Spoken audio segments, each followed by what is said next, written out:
adaptation of a big Viking ship into a Dutch ship called the Kog, a bochtschip in Dutch. These were ocean-going ships, 30 meters long, i.e. about 100 feet long, with a payload capacity of 200 metric tons, let's say 500,000 pounds of cargo. And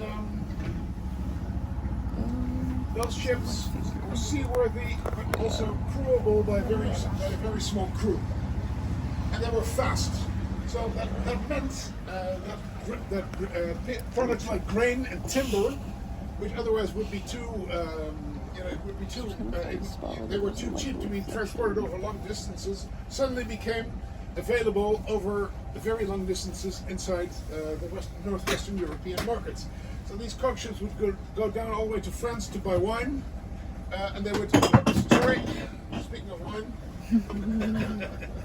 they would then make their way up to, for example, Gdansk in what is now Poland, where they would buy grain and timber.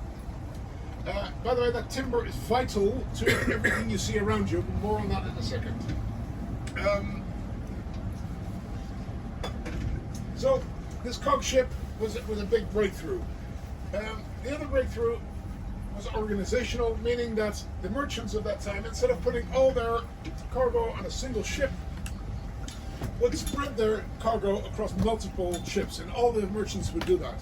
So instead of having a 50-50 chance of your cargo arriving safely, you had a much bigger chance of at least a percentage of your cargo arriving.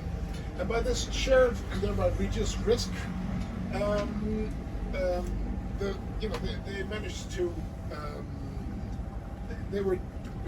because they could reduce the risk in their way, they were able and willing to take enormous risks. And of course, on the other side of risk is profits. Oops, we've got a bit of wind. Just a second.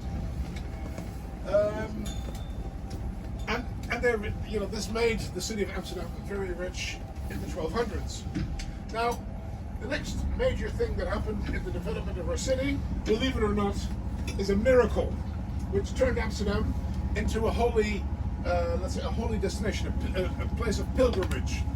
In 1335, a man on his deathbed was given his last